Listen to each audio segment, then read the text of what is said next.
बिस्मिल्लाहिर्रहमानिर्रहीम, अस्सलाम वालेकुम। मैं हूं सईद शहरियार अली नकवी और आप लोग देख रहे हैं भूसा व्लॉग्स। कैसे हैं आप लोग? खैर खैरियत से ठीक ठाक है।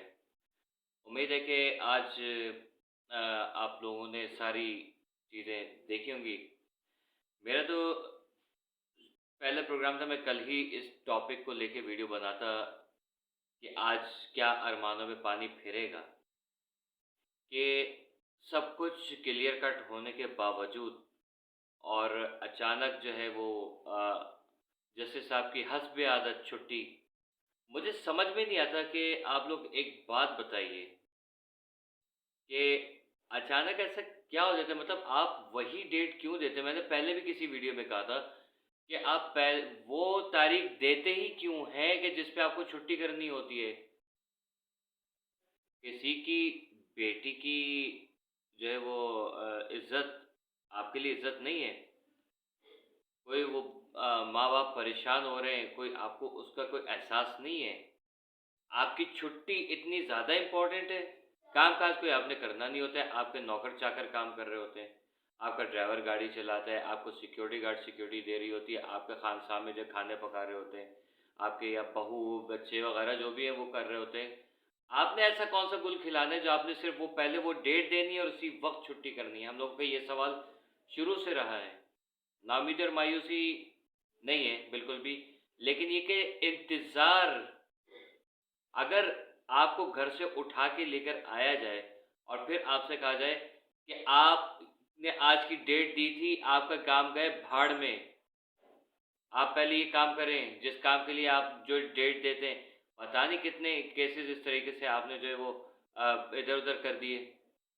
अब एक केस जब आज हल हो जाता, हमेशा की तरह ये होता है कि जब हल होने लगता है या पता चलता है कि आज ये फैसला आना है, उसी दिन जो है वो जज साहब छुट्टी मार लेते हैं।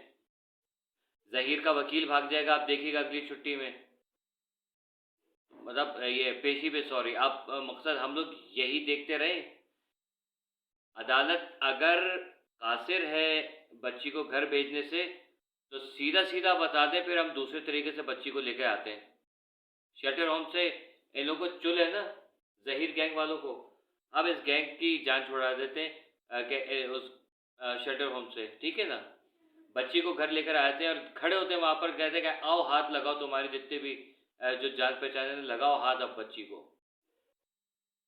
ना शर्म है, ना हया है। वो बाप की तकलीफ़, उसकी आवाज़ में दर्द, वो चीज़ कुछ महसूस कर रहे हैं, आप नहीं कर रहे जज साहब? वो माँ रो रही है, क्या उसकी हालत देखी जा रही है? उसके आँसू, अब 7-8 महीने हो गए हैं, बच्ची अब ज़िंदा है, सामने है, मिल नहीं सकते, मिल सकते उसको लेके नहीं जा सकते। कुछ एहसास है किसी की बहन-बेटी जब इस तरीके से अगवा कर ली जाती है या उसके साथ क्या कुछ कर लिया जाता है, सारे सबूत शवाहिद होने के बावजूद कि अब तो चलो सही है कि अब बच्ची को वहाँ शेल्टर होम रोकने का, वालिदैन से दूर रखने का कोई जवाब ही पैदा नहीं होता है। तो भाई अब आखिर क्या कोताही है ऐसी? आपको क्या काम पड़ गया? कोई डील होने वाली है? और मुझे लग रहा है कि कोई डील होने वाली है। ये नूर बीबी उठक के अचानक से आ गई। ये सिंध पुलिस ने छुपा के रखी हुई थी और उनसे कहा जाता है कि पकड़ के आओ।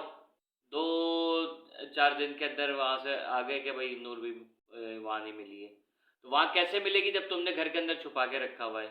आपके आईजी साहब की जो ख़ास क्या कहते हैं, मेहमान ख़ुसूसी बन के वो वहाँ पर रह रही है, तो उसको क्यों नहीं पकड़ रहे? मेहमान ख़ुसूसी है ना आपकी। 25,000 रुपए के एवज़ जो है वो उसकी ज़मानत मंज़ूर हो गई कि भाई इसको जो है वो नहीं किया जाए। ये कौन-सा इंसाफ़ है भाई? कि नाक़ाबिले ज़मानत वारंटी नाक़ाबिले ज़मानत वारंटी सॉरी गिरफ़्तारी, मोबाइल सर पे सवार हुआ हुआ है। उसके बावजूद वो औरत जो है वो आती है एक दिन अचानक से और आके जो है वो ये हरकत कर देती है।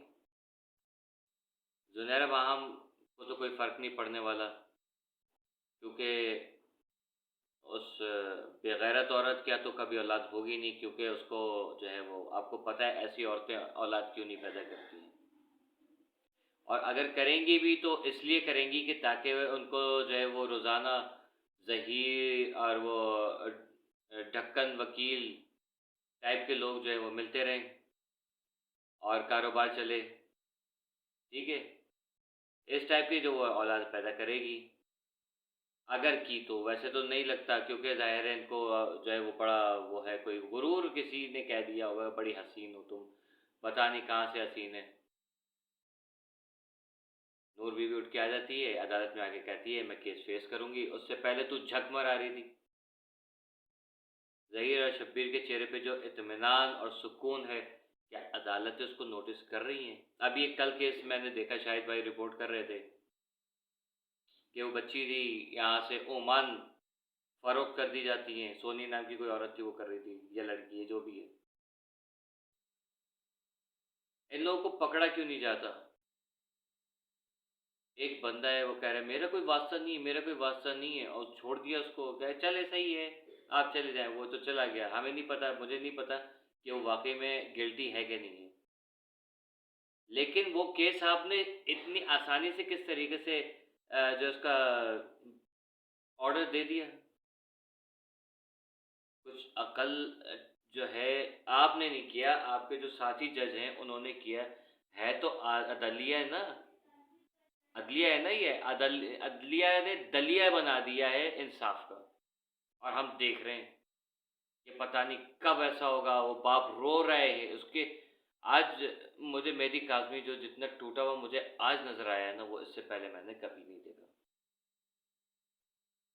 ये पता है कि आज की समात थी, जज साहब ने कहा कैसा लगा मेरा मजाक, कर लो, ले जाओ बेटी को। हमें ये जो है ना, ये वालदैन को मिला, ये लॉलीपॉप हमें नहीं चाहिए जज साहब, आई समझ। आप हम लोगों के टैक्स से पलते हैं, आपका इंसाफ देना आपका जो है ना वो फ़र्ज़ है, और इंसाफ हमारा हक है, आप हमें देंगे हर हाल में। लेकिन अगर आपने इंसाफ नहीं दिया, तो फिर आपके साथ जब होगा ना, तब आप जो है वो भीख मांग रहे होंगे कि क्या आगे जाके कि वज़ीर आज़म साहब मेरी मदद करो, मेरी बच्ची को बचा लो, जज साहब जो है मेरी बच्ची को बचा लो, चीफ ऑफ आर्मी स्टाफ मेरी बच्ची को बचा लो। अपने गुंडे मवाली भेज के आप कोशिश करेंगे, अल्लाह ना करे ऐसा हो, क्योंकि आपने किया है, आपकी औलाद के आगे नहीं आना चाहिए, आपकी औलाद की औलाद के आगे भी नहीं आना चाहिए। लेकिन आप खुद सोचो कि ये इस कदर क्या कौन सी चीज़ है अगर जो आपको आपका फ़र्ज़ अदा करने से रोक रही है। मैंने आपको पहले भी एक वीडियो में ऐसे आपका ज़मीर झंझोड़ा था, लेकिन मैं भूल गया था कि दोबारा ज़मीर झंझोड़ना बहुत ज़्यादा ज़रूरी है। वो मनहूस आटे के पेड़े के मुँह वाली, वो वहाँ पहुँच गई जस्टिस सलाउद्दीन पवार साहब के पास। उन्होंने कैसे एक्सेप्ट कर लिया कि भाई ये केस अब मेरे पास नहीं चल रहा है, वो कैसे उन्होंने कर दिया? ये तो केस अब आपके पास चल ही नहीं रहा है ना। आपने किस तरह से इसको कर दिया कि भाई हाँ लाओ 25,000 रुपये दो, कमेटी के पैसे देने मुझे सीरियसली जितना ज़्यादा थका हुआ इंसाफ का निज़ाम पाकिस्तान के अंदर लगा है ना, मैं अक्सर बच्चों को पढ़ा रहा होता हूँ कि बेटा हमारा आइन क्या कहता है, हमारे हुकूक क्या हैं, हमें किस तरीके से लेने चाहिए हुकूक। जो हक देने वाला है वो अगर नाइंसाफ़ी करे, उसको किस तरीके से डील करना चाहिए, उसको उसकी ड्यूटी कैसे याद दिलाएं, मैं उन लोगों को वो बताता हूँ। लेकिन अभी यहाँ पर बच्चे अगर देखते हैं ना, तो ये कहते हैं सर ये अभी तकरीबन 8 महीने हो गए, वो बच्ची ही गलत है या ये बाप गलत है? ये जो सारी सिचुएशन हो रही है, ज़ाहिर है बच्चे तो बच्चे हैं ना, वो तो ये सवाल करेंगे कि सर ये क्या हो गया है? बच्ची ने कोई गलती की होगी जब भी तो वो अभी तक वालिदैन के पास आई नहीं है। लोग ये सवाल करते हैं। नीचे कमेंट सेक्शन में जाके देखिए, अपने भी, आपने आपके जज साहब के तो खैर कमेंट सेक्शन नहीं, बाकी यूट्यूबर जो हैं हम लोगों के, जाके देखे नीचे लोग कमेंट कर रहे होते हैं कि बच्ची नहीं जाना चाह रही है, वरना अभी तक होती है। उनको लगता है कि हलवा है, जैसे हमें लगता था हलवा है कि बच्ची शेल्टर होम चली गई, 2 दिन बाद घर आ जाएगी। हमें नहीं पता था कि ये अदालतें इतनी नाअहल हैं कि वो एक इंसाफ करने में, सबूत पेश करने के बावजूद जो है कहेंगे है समझ में नहीं आया भाई, सॉरी यार समझ में नहीं आ रहा है, आप लोग इसको केस को देखो, हम जा रहे हैं, छुट्टी कर दी। ये आपने अभी नहीं, 8 महीने से हम ये आपकी ड्रामेबाजी देख रहे हैं, तमाम जजेस जितने भी हैं। उस माँ की आह से डरो जो रो रही है, उस बच्ची की आह से डरो कि अगर झोली फैला दी ना सैयदजादी ने ना, तो याद रखना तुम्हारी नस्ल आगे बढ़ेगी नहीं है। जुनैरा और इसके साथी और सहूलत का और जो कोई भी है। सैयद की बद्दुआएँ लेने से बचिए, क्योंकि यज़ीद मलून भी जो है ना उसका नामो निशान नहीं है। लोगों ने फ़र्ज़ी खबरें तो बनाई नहीं है, ये उस मरदूद की खबर है, ये खबर है, लेकिन उसका कुछ अता पता नहीं है। वो कमबख़्त मेरे मुँह में बहुत अच्छी गालियाँ थी। आप लोगों की वजह से मैं चुप करके बैठ जाता हूँ कि जब यज़ीद मलून की कब्र का कोई अता पता नहीं है ना, फ़र्ज़ी खबरें बना के कि चलो यार इधर उसको वो कर देंगे, तो इस तरीके से जो है ना आपके भी कोई कब्र का इंशाअल्लाह निशान नहीं मिलेगा। अगर आपने सैयद की हाय ले ली, बद्दुआ ले ली ना, जिस दिन उस औरत ने दुपट्टा फैला के, झोली फैला के अल्लाह से दुआ की कि मुझे इंसाफ दे, और जो इंसाफ नहीं दे रहे हैं उनको तू ही निबट। याद रखना कि फिर अल्लाह बेहतरीन इंसाफ करने वाला है। और खानवादे रसूल का जो है दुश्मन है ना, या उनको तंग करने वाले, अज़ियत देने वाले ना, इंशाअल्लाह ये तारीख में भी लिखा गया है और आइंदा भी लिखा जाएगा क़यामत तक कि कभी पनप नहीं सकेंगे और तुम्हारी नस्लें नहीं आगे बढ़ेंगी। ज़ुनैरा माँ। और जज साहब, हम गरीब लोग हैं, हाथ जोड़ रहे हैं कि अल्लाह का वास्ता, अगर अल्लाह को नहीं मानते तो भगवान को मानते, भगवान का वास्ता। भगवान को नहीं मानते आप क्या कहते हैं और किसी से, तो आपको जीसस क्राइस्ट का वास्ता।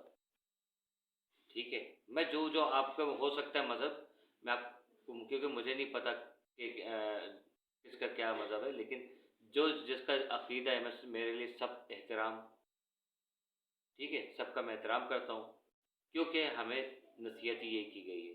तो मैं आपको आपको जो भी खुदा है उसका वास्ता देता हूँ कि अल्लाह का वास्ता, भगवान का वास्ता या हज़रत ईसा का वास्ता, आपको, आप जो है वो, या और कोई है किसी बुत का, पत्थर का, या और किसी देवता को मानते हैं, तो आपको उसी का वास्ता है कि आप इंसाफ करें, वरना बहुत देर हो जाए।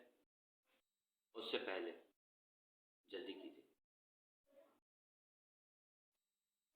प्यारे प्यारे भाइयों बहनों, दोस्तों, बुज़ुर्गों, दुआ कीजिएगा अपने लिए भी, हमारे लिए भी, और मेहदी काज़मी के लिए ख़ास तौर पे, क्योंकि बस के फरियाद के दिन थोड़े हैं। लेकिन वो कहते हैं ना कि अम्मी अक्सर कहती रहती हैं कि जब तूफ़ान थमने लगता है तो उससे पहले बहुत शोर मचाता है। ये भी तूफ़ान थमने लगा है इंशाअल्लाह। कीप वॉचिंग मुसा ब्लॉग्स। अल्लाह हाफ़िज़।